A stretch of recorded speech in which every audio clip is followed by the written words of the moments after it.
Guys, everyone's ready, right? We have the last story about another cool project. This one about diving, and not just diving, but diving tech, as you see. So it's really interesting, and I want to say thank all of you that who still here. So let me introduce Vanya Medvedkov, and he will tell us about what it is, how could be diving and technologies, how it could be combined in a modern way. So, Okay.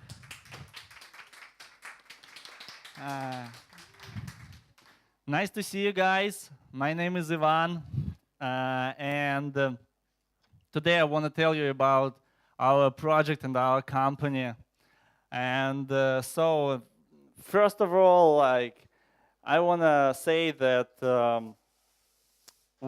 our team, we are divers, and you could see it like right there. So, and speaking of me, I depend on the need to work with interesting projects, and I depend on the ocean, like an ocean with a capital letter. You know, we're all like a little bit crazy on it in a team. Yeah. And so actually what we do, we have like two directions. So we develop electronics, hardware, software, industrial design, turnkey project for our customers. It's not about diving, it shouldn't be. So it's about like some interesting projects. And another thing that we create like a worldwide infrastructure for all of divers.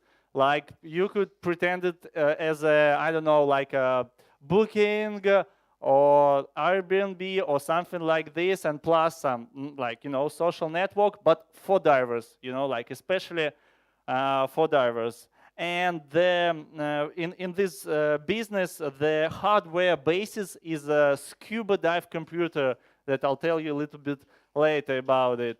And but the story begins in Egypt. In Egypt, in a village named Dahab, and Dahab. I don't know how to say it right. And you will not believe me, but it's a worldwide center of diving in the world. It's like you know, the place may be number one in a diving. Like everybody comes there to dive, and so a few years ago, my partner Sasha and my wife Masha, they're here, and me, we learned how to dive in Egypt in the hub. And some funny incident happened to us while we were like learning how to dive. So, like it was a day, and we were like diving from the shore, like not from the ship, so from the shore. And the point was that before you will go and under the water on like an open space, you have to go through the like how to say, narrow winding path between corals walls. Let's pretend it like a mini canyon, like a mini underwater canyon that you have to go through it before you will go to open space. It's important for a story. You will hear it later. So, but we did it. We made it. We tried to do not touch like sea urchins that could, you know, like not like kind of not bite, but you know, like spike you. And after that, finally we were on out space, like open space, I mean.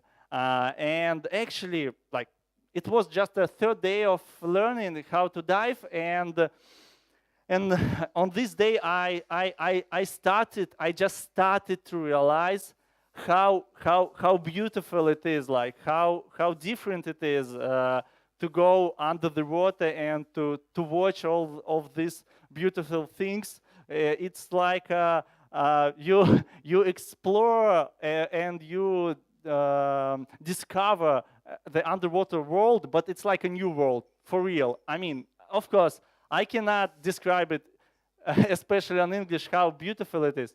But it is just, believe me, you could, you could see how the sun transfusion through the crystal water. You could watch a lot of beautiful, colorful fishes. You could see like constantly opening and closing underwater plants, and it's so beautiful.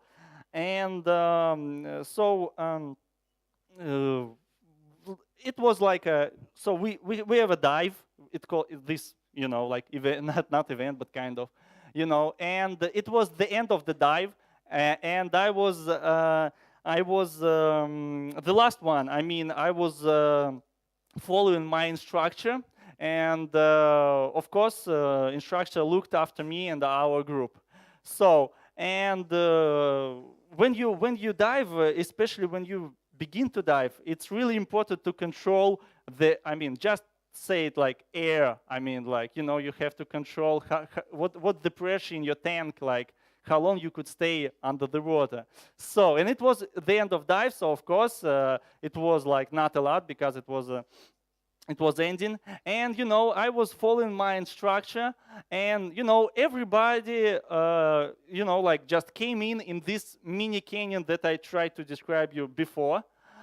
But but when I try to like enter, I cannot understand what happens, because like I'm trying to row by my feet, because you cannot row by your, you can, but it's like, it's not, it's like move it on to row by your hands. So I'm trying to row by my feet and get into this mini canyon, but I just can't. Like I'm stunned, and I don't know what to do, because the air is consuming like really fast. I started to panic, and I don't know what to do because I can't move, and my air now is going like less and less, and what I have to do. And a little bit later, I see that my instructor, because it's his job, he came like back, and he's sitting on this entrance of this mini canyon, and he's just watching on me what I'm going to do, because he's preparing me for like a real life under the water world. And I don't know, because like what I have to do. And okay, I think, but because like emergency ascent, like when you go like just up, it's like a disaster for any diver. It's like you failed, like you just fuck up it, and but I wonder what I have to do. Okay, I mean, I don't have a lot of air, so what I can do is just to push button and to fill my BCD by air, and just go up. And while I was going, and for me it was like, I don't know, 20 meters like depth, for I thought it's so deep. And and while I was going up, I was doing like this because I just can't take air from the tank. And when I like popped up on the surface, and I started like like this, and I was, wow, I'm alive. My instructor, he popped up near to me just in a few seconds, and he gave me like a octopus. It's like another one. He like it's like a how to say, it's like a horse named, but no, it's not horse. So from his tank that I can breathe, and it was a really strange conversation, because it wasn't a conversation, because he told me like, like this, it means like we have to go down. And I was like, I'm not going there anymore. He said, okay, what? I said like, I'm good enough. I just want to stop. I don't want to be diver anymore. And he said like, like in the middle of Red Sea, man, like, come on, shut up and go. No, I will not. Shut up. And after that, like, okay, we finished, and actually, but during this whole situation, let's just watch a little bit what was like my partner Sasha. He was an operator, and what my wife Masha was doing during this situation. she was like dancing. And like, you know, like, I'm gonna be free, you know, this marriage is over, oh hooray. It's very interesting. And after this, after you like finish this dive, not especially this dive, any dive, you have to record, I mean, write down everything that you like maybe saw, and all these numbers that you have. So, and you have to write it down in a special book named like log book. So because of, you know, log, yeah, like diving log book, you have to write it down, and it's like on the paper, and you write everything, like with whom you dived, like what was the temperature, what happened. For example, you see, as you could see it on the screen, like I don't like I don't like this dive because, you know, and and the instructor or your certified partner, they call partners that people that you dive with somebody. They in diving you call it buddy, just like friend. So, or your certified buddy have to sign it. You see, like he or she verifies that everything was like true, like it's real. You will need it when you will get your new certification, something like this. But the thing is that it's only on paper.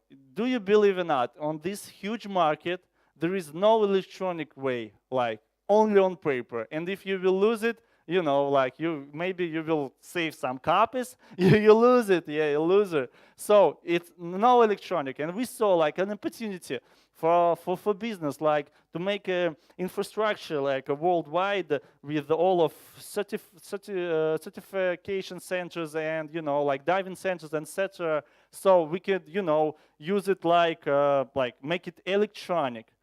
And because, you know, I still can't believe it every time when I tell the story, I can't believe that it's only on paper, but it's true. Like for all of divers, not only beginners, for all countries, it's only on paper.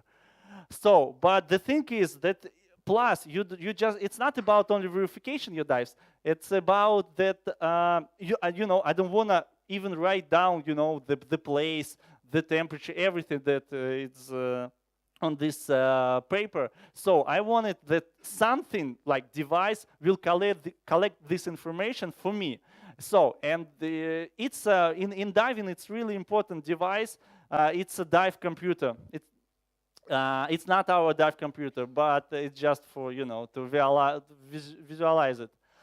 You know, and actually dive computer helps you to make a correct ascent because if you will not do it, you know, it could be dangerous. So it's a main goal of this device, but plus it makes log. So log, and if you make a logs, you know, you could have it and you don't have to write it down. And if we will add an infrastructure that we want to create, so we will have, like, you know, like everybody will be happy in a diverse world. Plus another thing that's really important, it's about communication under the water. You know, like you have to communicate with people, and we think that it's our another project that we want to make a hardware and software to make divers communicate under the water. So, and you know, for example, to send some preset like signals or messages for your body or instructor that you know, like for example, hey, I'm here, and for example, if I would have this kind of device, I would love to use it, and probably I will type something like this in this, you know, situation, like for my instructor, for example, look at me, and you know, I will not type, I mean, I will not send this like preset command. I would like to set preset command like look at me, because, you know, I'm diving right now.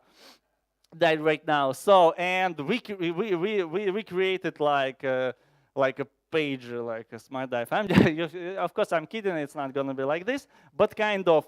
So, and yeah, maybe cool enough. So, but right now, I want to tell you, it's, you know, it's not trivial, like it's not easy to make this communication under the water, because on the Earth, when we in an air environment, it's easy. Like we know a lot, but under the water, we don't have a lot of information. I mean, not a lot of information, a lot of experiences and devices. So we started to discover this topic and how we can make this underwater communication.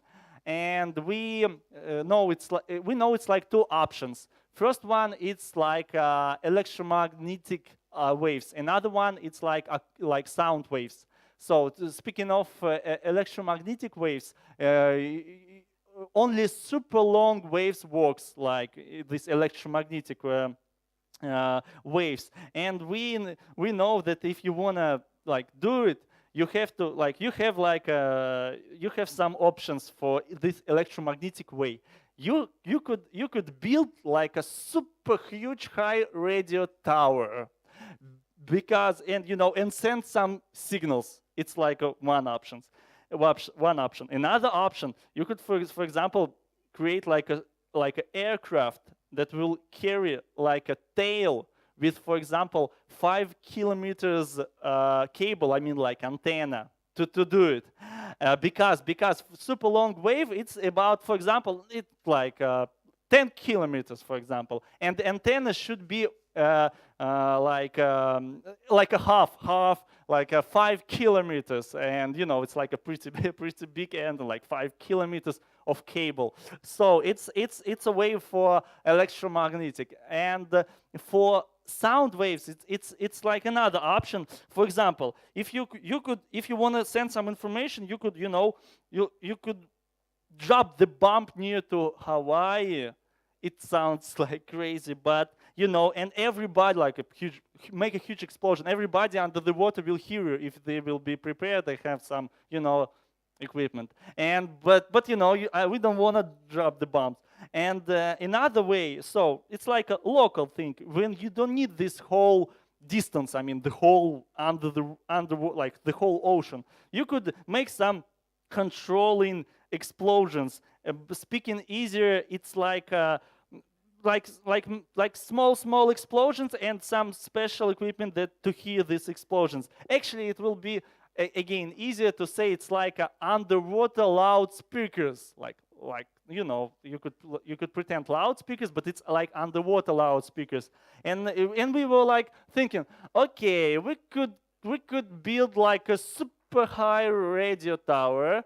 We could build a super aircraft with a tail of like 5 kilometers cable, or we could make an underwater loudspeaker. We decided to make an underwater loudspeaker. Like easy come, easy goes. And for everything, for everything of this, how to say, this underwater equipment, one point is that we want to test our equipment and connect with a lot of divers who dives. So, and it's kind of hard to do it like in Siberia. So we decided to open a foreign office, and we decided to open it in Portugal, in Europe. So I'm going to tell you just a little bit how we are in this process to open a foreign office in Portugal. So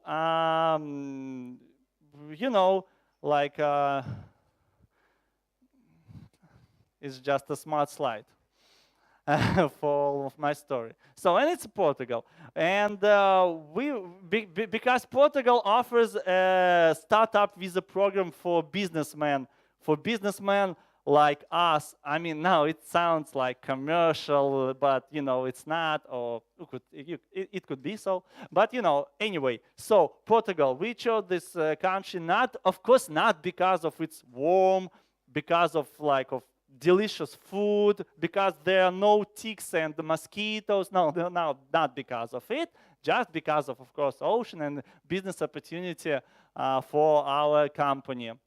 And we started with some organizations issues, like what we have to do to participate in this startup visa program.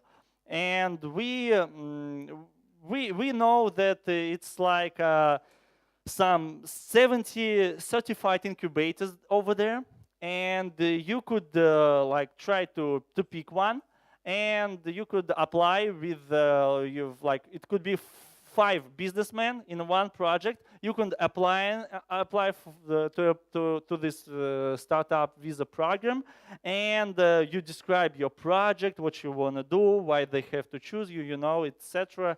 And after that, you could. And actually, yes, actually, it's only 1,300 like project could be, you know, like in this program. So people have to hurry up, and you have to. And we actually you could go online, of course, and to apply to it.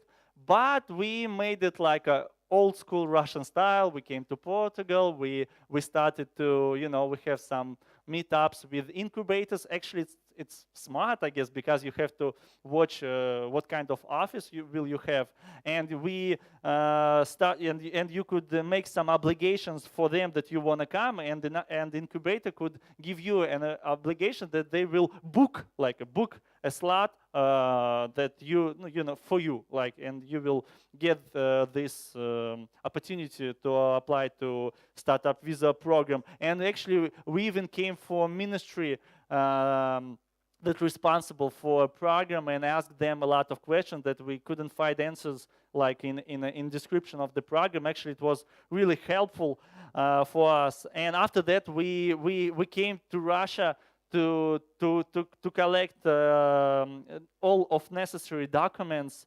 And you know, it was like surprising. For example, the interior ministry, I mean, like I'm there. It was really like nice because we got everything really quick.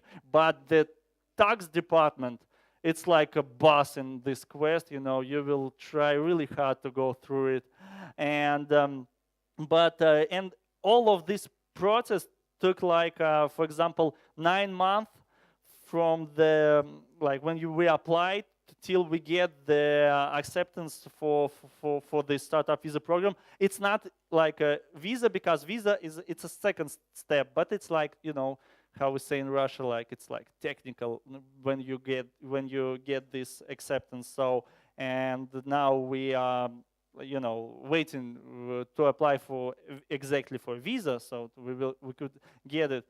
And you know, the it's, I mean, you know, it's I mean, to go through it, it's, you know, it's not really, how to say, it's like it's not really easy when you go by yourself and you don't have an example how to do it.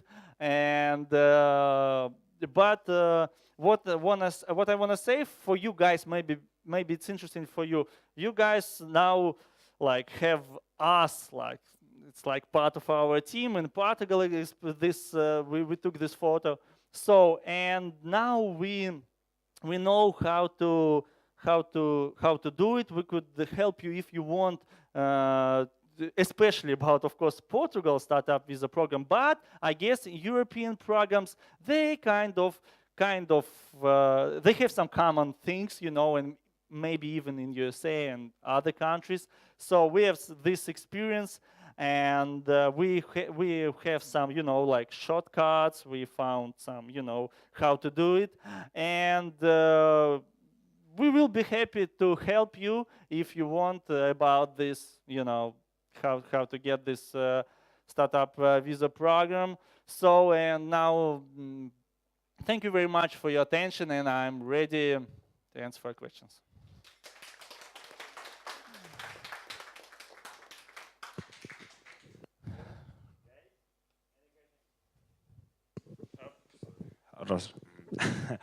That was the most emotional story of tonight. I really like this. Thank you, man. Thank you, thank you. Thank you.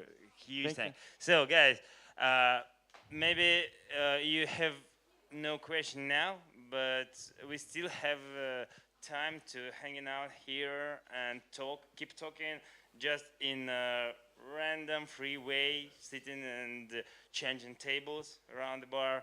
So, if you still have some question to Ivan, Vanya, so Vanya. just ask, and let me tell you, big respect. Great. That was really good. story, man. So